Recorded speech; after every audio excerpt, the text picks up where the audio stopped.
This week on the show, we're accessorizing with our best garlic necklaces and inviting everyone in to get up close and personal with the medical explanations for vampires.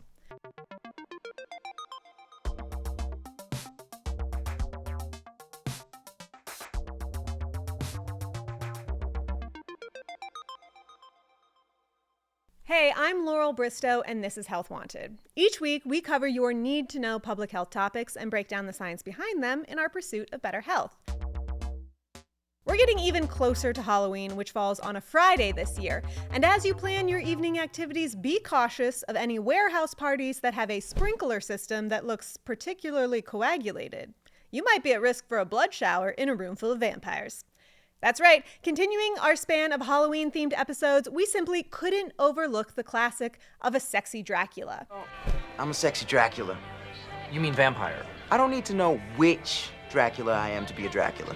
The sparkling skin of the Cullens in Twilight is a far cry from the balding, big-eared, perpetually shocked depictions of vampires in the 1922 silent horror film Nosferatu. But many of the attributes of vampires throughout history could be explained by any number of medical conditions. Explanations that weren't readily available in the 18th or 19th century and would take a lot more work than simply yelling, "Cursed!" Take those extra pointy canines, for example. Theoretically, their purpose is to help puncture the skin of victims so the vampire can drink them dry of blood. In reality, the most blood that resulted from vampire fangs came in the form of bleeding gums from trying to cram those plastic teeth you found at the bottom of your candy bag into your mouth. Their origins in vampire lore may have come from a group of genetic conditions known as porphyria, which affect the blood. Basically, porphyrins are compounds that certain enzymes in the body convert into hemoglobin, which is the part of the blood that carries oxygen. In someone who had inherited genetic abnormalities from their parents, a lack of these enzymes means that porphyrins build up in the body instead of being converted, and that buildup can cause issues. Certain severe kinds of porphyria can cause the gums to recede, giving the appearance of longer teeth. And buildup of porphyrins in the teeth can cause an eerie, reddish hue reminiscent of teeth that have spent a fair amount of time bathed in blood. An overlap of the Venn diagram of symptoms of vampirism and porphyria doesn't end there. The condition can cause sensitivity to light, resulting in blisters or rashes on the skin, an experience that is sure to make someone avoid daylight.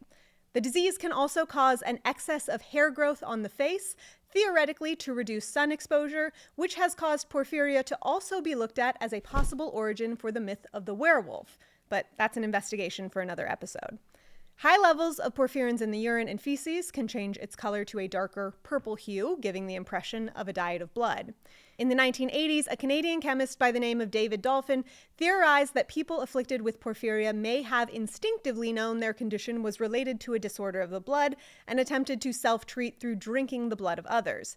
He didn't really have any evidence that this was happening or that drinking blood would even cure what ailed them, but it was such a fun theory the New York Times ran it anyway. Dolphin also suggested that because porphyria affects the synthesis of hemoglobin, people with the condition could have a problem with garlic, which contains a hemoglobin-destroying compound. But the problem with porphyria is not the creation of hemoglobin, but an accumulation of porphyrins, so garlic wouldn't be an issue. While the condition is extremely rare these days, it's possible it was a more common occurrence in rural villages that had less genetic variety, which could lend itself to the idea that vampires stalked whole communities if there were several cases of porphyria in one region. A more common affliction during the real-life vampire craze that could also offer an explanation was tuberculosis. People who died of TB did so as a result of the destruction of their lungs, which could cause them to cough up blood. And nothing says vampire like a dribble of red down the chin. Consumptives also had pale skin as their life was slowly draining, another hallmark of the vampire. Just like vampires, TB could act as an invisible hand, draining the life out of whole families as a result of its contagiousness and complete lack of treatment. The grief of losing whole families and the fear of an unstoppable deadly force caused a vampire panic in New England in the late 19th century, 200 or so years after the Salem witch trials. If the cycle holds, we're a mere 75 years or so away from the next supernatural New England panic craze. In one particular case of the Brown family in Rhode Island, the disease had claimed the lives of 3 of the 5 family members, leaving only the father George and the son Edwin.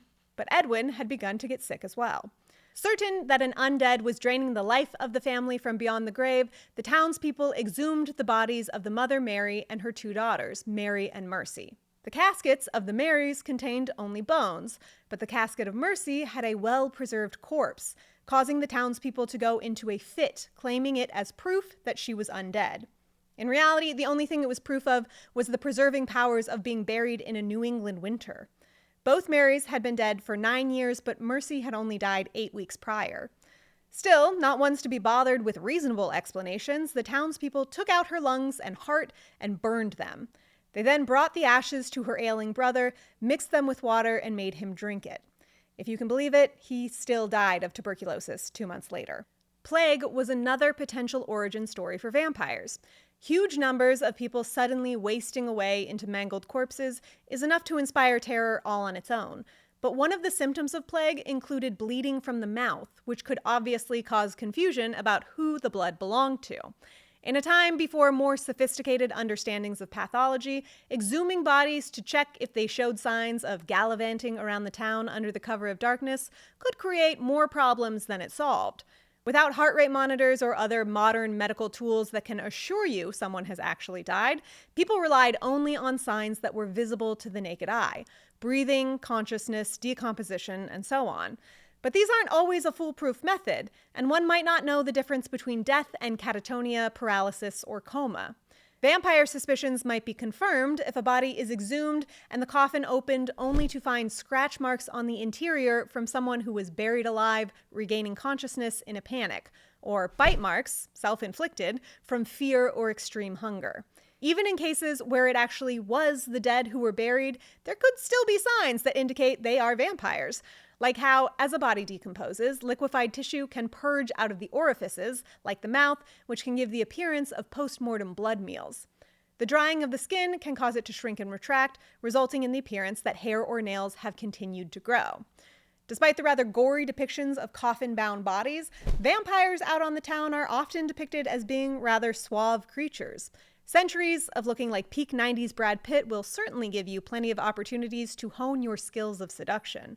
But even the Uggos have their fandoms. Just ask anyone who came away from the 2024 film Nosferatu with a confusing attraction to the sound of an obstructed airway. The trope of the undead being very much alive in the Bloomers region is also something that could have been inspired by a real-life ailment: rabies. That's right, the virus closest to an explanation for zombies could also explain the stories of vampires. Rabies has been known to cause abnormal sexual behaviors, such as hypersexuality, prolonged erections, and increased ejaculation. It's thought this could happen as a result of the virus invading the nervous system and sending pulses along the smooth muscles that result in the typical physical manifestations of sexual arousal. And that the invasion of the limbic system, that regulates your emotions and behaviors, can cause a person to engage in activities that they might otherwise be more reserved about. And the similarities between a rabies infection and vampirism don't just stop there. Just imagine, after being bitten by an animal, you wake up one morning with flu-like symptoms, common to rabies. You're sweaty and disoriented. Your body is beginning to change. Suddenly, it's too bright everywhere. Photosensitivity is another symptom of rabies. So you retreat indoors. But even at night, you can't sleep, because with rabies comes insomnia. So you're left to just wander the night with nothing but your horned-up thoughts to keep you company. Sounds pretty vampire-y to me. Plus, the garlic knots left over from your late-night Domino's order now repulse you. Okay, so much like the theory of porphyria, the rabies vampire explanation for an aversion to garlic is also rather generous. While people with rabies do have increased sensitivity to stimuli like light, sound, and touch, I really couldn't find strong evidence that strong smells were as much of an issue.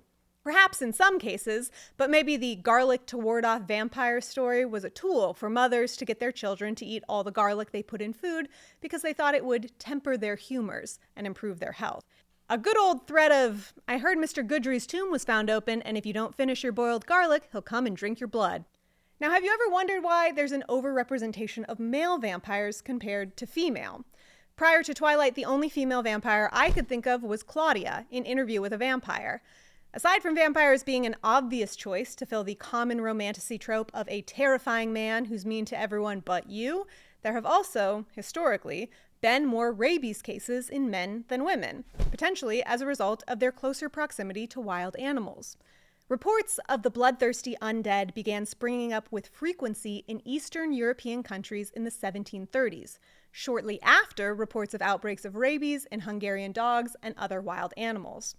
Wild animals like bats, who are also strongly associated with vampires. Now, it's not totally clear where this association started. Bram Stoker's 1897 novel Dracula is often credited with establishing the link between vampires and their ability to turn into bats as a means of remaining undetected. But references to bat-like creatures with a love for human flesh and blood have existed in various folklore for centuries before then. And the actual vampire bats, so named for their diet of blood, be it mammalian or bird, were actually named after their once human counterparts instead of the other way around. In the United States, bats are the most commonly reported rabid animal, and the majority of rabies deaths involved an infected bat. While not all bats will be carriers of rabies, those that are infected have some telltale signs, like being active during the day, or having trouble flying, or being easy to approach. Bats tend to avoid humans, so if one comes up to you, don't think you're some Snow White of the darkness, or about to be bound for eternity to a tall and pale man of Eastern European descent. It might just be rabid. For Health Wanted, I'm Laurel Bristow.